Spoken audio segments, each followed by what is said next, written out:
Hey guys, good morning. তো দেখো আমি সকাল সকাল রেডি হয়ে গেছি, এখন ঘড়িতে বাজে 5:30।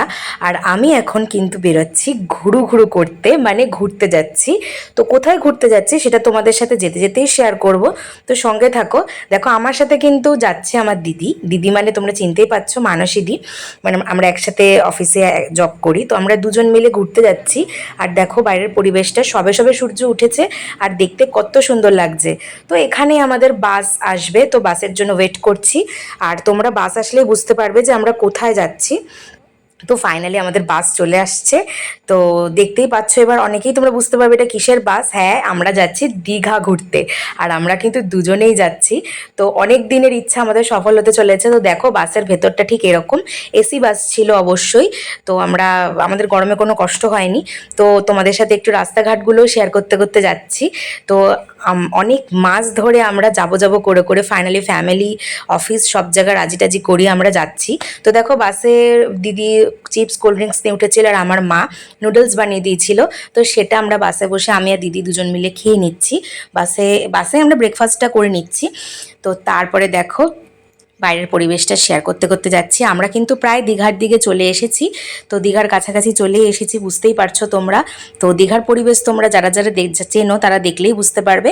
এর আগে যদিও আমি দীঘায় 3বার গেছি, এটা আমার মানে 4বার যাওয়া। তো দেখো দীঘার মধ্যে কিন্তু আমরা ঢুকে গেছি, তোমরা বুঝতেই পারছো যে বিশ্ব বাংলা যেটা, ওটা দেখা যাচ্ছে। তো আমি তো খুব এক্সাইটেড। তো ফাইনালি আমি বাস থেকে নামছি, দেন আমরা রিসর্টে যাব। আমরা বাস রিসর্ট সব আগে থেকেই বুকিং করে রেখেছিলাম, তাই আমাদের খুব একটা অসুবিধা হয়নি।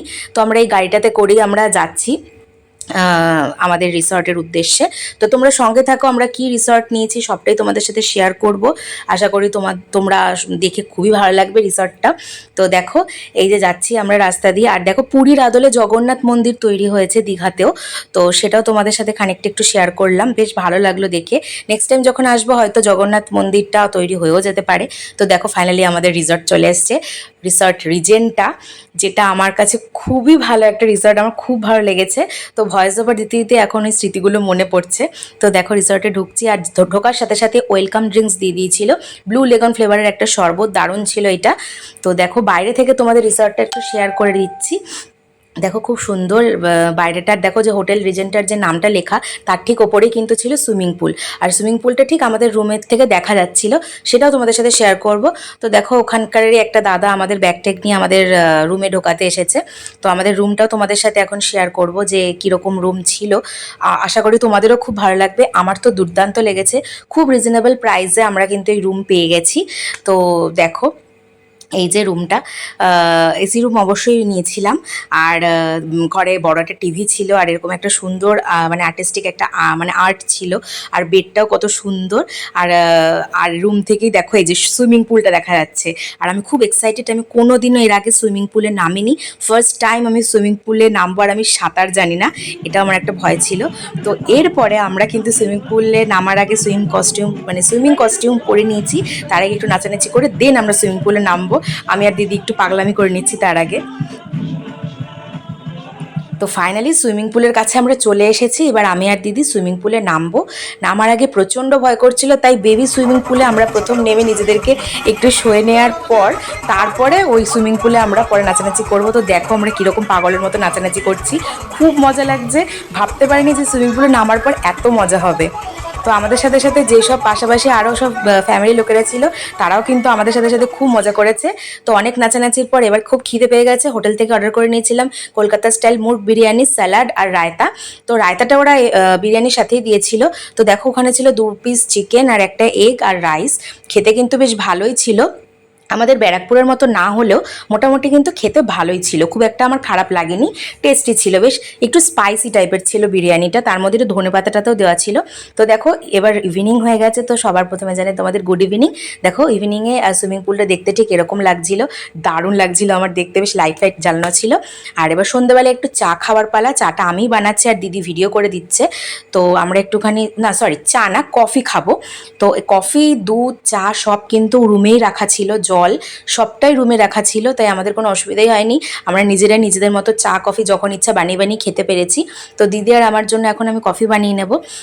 তো দেখো জল গরমও করে নিচ্ছি, জল গরম করে এবার ঢেলে নেবো কাপের মধ্যে জল, দেন তারপরে যা যা করার, কফি কীরকমভাবে বানাতে হয় সেটা তোমরা সবাই জানো, নতুন করে আর বলার কিছু নেই।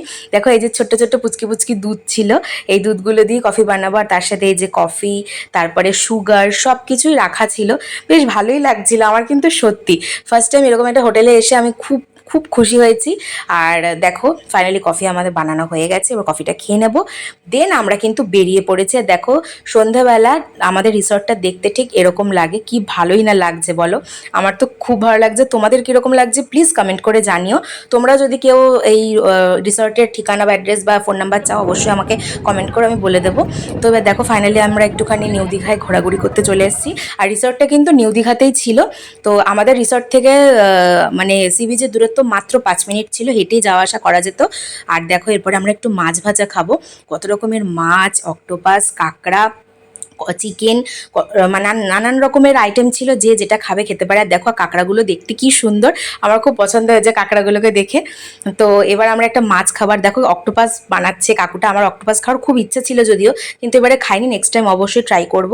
আর এই মাছটা আমি আর দিদি মিলে হাফিস করব, তো এই জন্য মাছটাও নিয়ে নিয়েছি। আর তারপরে নিয়ে নিয়েছি তার চিকেনেরও 2 রকমের আইটেম, চিকেন টিক্কা কাবাব আর চিকেন তন্দুর কাবাব। তো এগুলো খেতে বেশ ভালোই ছিল। তারপরে রুমে এসে আমি আর দিদি একটুখানি কোল্লাকুল্লি করছিলাম, দুজন মিলে একটুখানি আদর আদর খেলছিলাম, দেখতেই পাচ্ছ। তার সাথে রুমে গানও চলছিল, তো গানের তালে তালে আমরা একটুখানি এরকমভাবে নাচানাচি আনন্দ করছিলাম। বেশ ভালোই লাগছিল, আমাদের দুজনের ট্যুরটা কিন্তু বেশ মজার ছিল। এরপর আর গানের সাথে সাথে নিজেদেরকে টাল সামলাতে না পেরে, কন্ট্রোল না করতে পেরে দুজনেই পাগলের মধ্যে নাচ শুরু করলাম। এবার তোমরা ভাবতেই পারো, তোমাদের ডাউট হতে পারে যে আমরা দুজনের ট্যুরে কে গেছে যে আমাদের ভিডিও করে দিচ্ছে। তো কেউ যায়নি, আমাদের যাদের সাথে খুব ভালো বন্ধুত্ব হয়ে গেছিলো সুইমিং পুলে, তাদের মধ্যে তারাই আমাদের সাথে এসে গল্প গল্প করছিল, আর তাদের মধ্যে একজনই আমাদের ভিডিওটা করে দিয়েছে। তো সেই নিয়ে কোনো সমস্যা নেই, তো ভিডিও করার লোক ঠিকই পাওয়া যায়। যখন ব্লগ করব মনে করেছি ঠিক কাউকে না কাউকে দিয়ে ভিডিও করেই নেবো, এইভাবে আমরা সব জায়গাতে গিয়ে গিয়ে কিছু না কিছু ভিডিও করিয়ে নিয়েছি লোকদের নিয়ে। দেন এবার রাতে ডিনারের পালা, অর্ডার করেছিলাম আমরা বাটার নান, চিকেন কষা, চিকেন ভর্তা। তো নেক্সট পার্ট দেখার জন্য প্লিজ ওয়েট করো। So tata.